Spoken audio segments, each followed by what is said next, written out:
Video में हम chapter number 6 question discuss कर रहे हैं। ये क्वेश्चन ज्योग्राफी का है या तो ये बायोलॉजी में भी आता है क्वेश्चन, तो हम इसका डिस्कस कर रहे हैं। क्वेश्चन नंबर 1 क्या कह रहा है? क्वेश्चन नंबर 1 कह रहा है कि निम्न में कौन सा ऊर्जा का प्रदूषण मुक्त स्रोत है। मतलब कौन सा ऊर्जा जो है वह प्रदूषित नहीं करता है। तो सौर ऊर्जा प्रदूषित नहीं करता है, पवन ऊर्जा भी प्रदूषित नहीं करता है, जल विद्युत ऊर्जा भी प्रदूषित नहीं करता। तो यही होना चाहिए, यही आंसर है। 3 ही प्रकार का ऊर्जा प्रयोग करना चाहिए। पवन ऊर्जा का उपयोग करना चाहिए, सौर ऊर्जा का उपयोग करना चाहिए, विद्युत ऊर्जा का उत्पन्न करना चाहिए। दूसरा नंबर क्वेश्चन, कचरे का प्रबंधन निम्नलिखित में किसके द्वारा हो सकता है? तो कचरे का प्रबंधन जो है शहर से बाहर जला देना चाहिए, गड्ढों को भरने में उपयोग करना चाहिए, कुछ कचरे का पुनःचक्रण, कुछ कचरे का पुनःचक्रण करके भी कचरे का प्रबंधन कर सकते हैं। तो डी नंबर आंसर है। अब क्वेश्चन नंबर 3, अपशिष्ट प्रबंधन की नई अवधारणा क्या है? अपशिष्ट प्रबंधन की नई अवधारणा पुनःचक्रण है, पुनः उपयोग है और कमी भी है। अपशिष्ट प्रबंधन की नई अवधारणा में तीनों आएगा, पुनः उपयोग, कमी और पुनःचक्रण। 3 में से सभी आंसर होगा। ठीक है। क्वेश्चन नंबर 4, वे पदार्थ जो जैविक प्रक्रम द्वारा अपघटित होते हैं वह जैव निम्नीकरण कहलाते हैं। वे पदार्थ जो जैविक प्रक्रम द्वारा अपघटित होता है वह जैव निम्नीकरण कहलाते हैं। क्वेश्चन नंबर 5 क्या कह रहा है?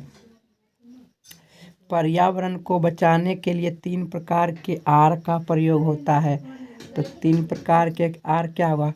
रिड्यूस माने घटाना, रिसाइकल माने पुनः उपयोग करना, पुनःचक्रण करना, रीयूज माने पुनः उपयोग करना। रिड्यूस, रिसाइकल और रीयूज, यही आंसर होगा।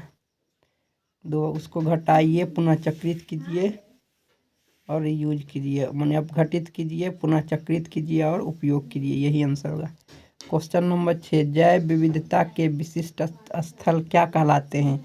जैव विविधता के विशिष्ट स्थल कहलाते हैं वन कहलाता है, वन। आंसर 1 होगा, विशिष्ट हॉटस्पॉट्स। क्वेश्चन नंबर 7 क्या कह रहा हूँ? अमृता देवी बिश्नोई का संबंध किस वृक्ष के संरक्षण से है? तो अमृता देवी बिश्नोई का संबंध खेजड़ी वृक्ष से आंसर होगा। क्वेश्चन नंबर 8, निम्न में से कौन प्राकृतिक संसाधन नहीं है? वायु प्राकृतिक संसाधन है, जल प्राकृतिक संसाधन है, मिट्टी प्राकृतिक संसाधन है, लेकिन जीवधारी जो है वह प्राकृतिक संसाधन नहीं है। क्वेश्चन नंबर 19, यूरो 2 जो है किसका संबंध है? यूरो 2 जो है किससे संबंधित है? तो वायु प्रदूषण से संबंधित है। यूरो 2 जो है वायु प्रदूषण से संबंधित है। क्वेश्चन नंबर 9, क्वेश्चन नंबर 10 क्या कह रहा है? क्वेश्चन नंबर 10 कह रहा है, निम्न में कौन एक भूमिगत जल का उदाहरण है? भूमिगत जल का उदाहरण है, नदी तो नहीं होगा, तालाब भी नहीं होगा, कुआं जो है भूमिगत जल का उदाहरण है। कुआं से पानी आता रहेगा नीचे से, जितना निकालेंगे उतना कुआं हो जाएगा। क्वेश्चन नंबर 11, निम्न में कौन गंगा प्रदूषण के लिए उत्तरदायी नहीं है? कौन गंगा प्रदूषण के लिए उत्तरदायी नहीं है? गंगा में मछली पालना, गंगा में कपड़ा धोना, गंगा में अधजले शव को बहाना, गंगा में रासायनिक अपशिष्ट उत्सर्जन करना। तो गंगा में मछली पालना जो है, गंगा मछली पालेंगे तो गंगा में जितना भी की रहेगा अपघटक पदार्थ सबको खा जाएगा और जल को साफ रखेगा। तो यही गंगा प्रदूषण के लिए उत्तरदायी नहीं है। गंगा प्रदूषण किससे होता है? गंगा में कपड़ा धोने से, गंगा में अधजले शव को बहा देने से, गंगा में रासायनिक अपशिष्ट को उत्सर्जन करने से, है ना। तो ये आंसर 1 नंबर होगा। कोर्लीफॉर्म क्या है? कोर्लीफॉर्म एक प्रकार के जीवाणु है। कोर्लीफॉर्म क्या है? कोर्लीफॉर्म एक प्रकार का जीवाणु है। कोर्लीफॉर्म। स्वच्छ जल का पीएच मान कितना होता है? तो स्वच्छ जल का पीएच मान 7 होता है। स्वच्छ जल का पीएच मान 7 होता है। क्वेश्चन नंबर 14, पर्यावरण दिवस किस दिन मनाया जाता है? पर्यावरण दिवस 5 जून को मनाया जाता है।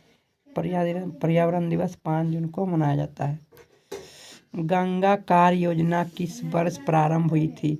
गंगा कार्य योजना 1985 में आरंभ हुई थी। गंगा कार्य योजना 1985 में आरंभ हुई थी। गंगा कार्य योजना 1985 में आरंभ हुई थी। क्वेश्चन नंबर 16, चिपको आंदोलन किस वर्ष में प्रारंभ हुआ? चिपको आंदोलन 1970 में, चिपको आंदोलन जो है 1970 में प्रारंभ हुआ, शुरू हुआ। 1970 में चिपको आंदोलन शुरू हुआ। क्वेश्चन नंबर 17, सरदार सरोवर बांध किस नदी पर निर्मित है? सरदार सरोवर बांध जो है वह नर्मदा नदी पर विकसित है। सरदार सरोवर बांध जो है नर्मदा नदी पर विकसित है। सरदार सरोवर बांध नर्मदा नदी पर विकसित है। सरदार सरोवर बांध। क्वेश्चन नंबर 18,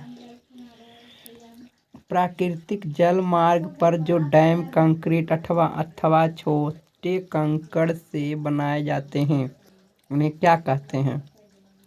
जो डैम कंक्रीट अथवा छोटे कंकड़ से बनाए जाते हैं प्राकृतिक जल मार्ग, उससे चेक डैम कहते हैं। Check dam. चेक डैम जो है वह छोटे कंक्रीट द्वारा बनाए जाते हैं। Check dam. क्वेश्चन नंबर 19 देखते हैं, निम्नलिखित में से प्राकृतिक संसाधन कौन है? तो निम्नलिखित में से प्राकृतिक संसाधन मृदा, वन, जल सभी है। प्राकृतिक संसाधन तीनों के तीनों है, जल, वन और मृदा मतलब मिट्टी। क्वेश्चन नंबर 20, निम्नलिखित संसाधनों में से किन्हें संपोषित रूप के रूप में उपयोग करने की आवश्यकता है? संपोषित रूप में माने कोयला, वन, पेट्रोलियम। तो आंसर हो जाएगा डी के उपर्युक्त सभी। ठीक है, क्योंकि कोयला जो है प्राकृतिक संसाधन है, वन भी प्राकृतिक संसाधन है, पेट्रोलियम भी प्राकृतिक संसाधन है। तो ये संपोषित रूप में से उपयोग करने की आवश्यकता है, मतलब थोड़ा थोड़ा उपयोग करने की आवश्यकता है। क्वेश्चन नंबर 21, विश्व में कितने प्रतिशत भाग में जल पाया जाता है? तो 70% भाग में जल पाया जाता है। विश्व में 70% भाग में जल पाया जाता है। क्वेश्चन नंबर 22, निम्न में से सबसे ऊंचा बांध भाखड़ा बांध है। सबसे ऊंचा बांध भाखड़ा बांध है। ठीक है। क्वेश्चन नंबर 23, गंगा नदी की लंबाई कितनी है? तो गंगा नदी की लंबाई 2500 किलोमीटर है। लगभग 2500 किलोमीटर है गंगा नदी की लंबाई। 2500 किलोमीटर है। 24 के टिहरी बांध का निर्माण किस प्रदेश में किया गया है? टिहरी बांध का निर्माण किस प्रदेश में किया गया है? तो उत्तराखंड में टिहरी बांध का निर्माण किया गया है। उत्तराखंड में टिहरी बांध का निर्माण किया गया।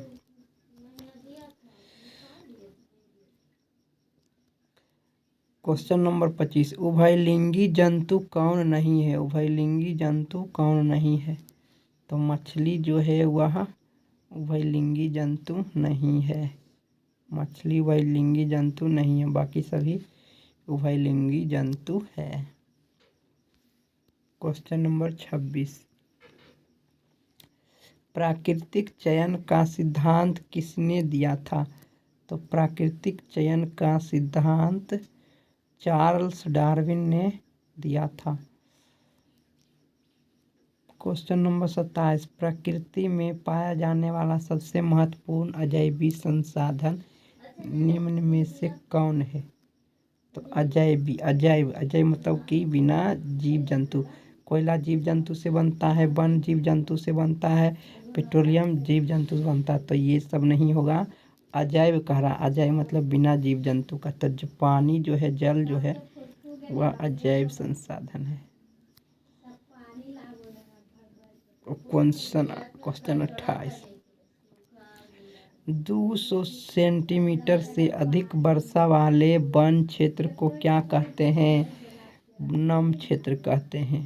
200 सेंटीमीटर से अधिक वर्षा वाले क्षेत्र को नम क्षेत्र कहते हैं। क्वेश्चन नंबर 29,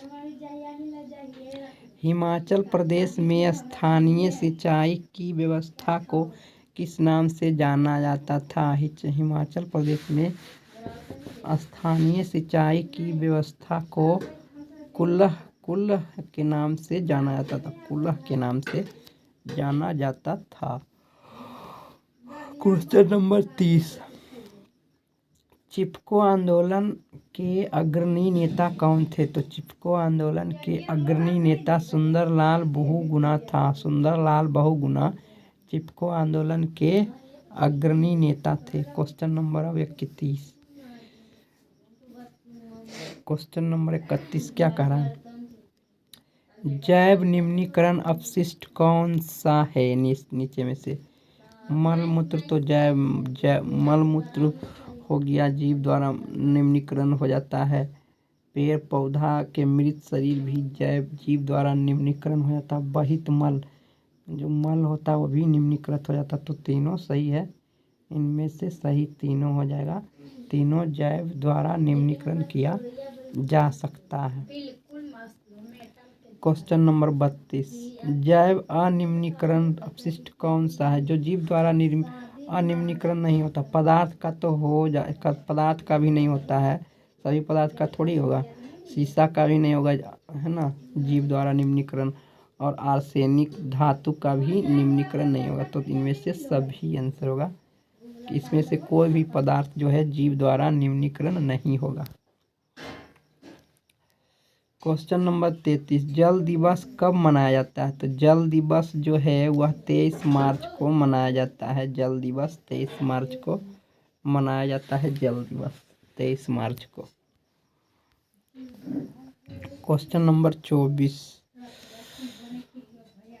कोलीफॉर्म मनुष्य के शरीर में कहाँ पाया जाता है? तो कोलीफॉर्म मनुष्य के शरीर में आंत में पाया जाता है। कोलीफॉर्म मनुष्य के शरीर में आंत में पाया जाता है। क्वेश्चन नंबर 35, भारत सरकार ने वन संरक्षण योजना कब प्रारंभ की थी? तो 1970 में। 1970 में भारत सरकार ने बाघ संरक्षण योजना शुरुआत की थी। क्वेश्चन नंबर 36, कर्नाटक में जल संग्रहण स्थान को क्या कहा जाता है? कर्नाटक में जल संग्रहण स्थान को एरिस कहा जाता है। एरिस कहा जाता है। कर्नाटक में जल संग्रहण स्थान को एरिस कहा जाता है। 37 नंबर, सुरगम किस राज्य की जल संग्रहण व्यवस्था है? सुरगम किस राज्य की जल संग्रहण व्यवस्था है? तो कर्नाटक का सुरगम जो है जल संग्रहण व्यवस्था है, सुरगम कर्नाटक का।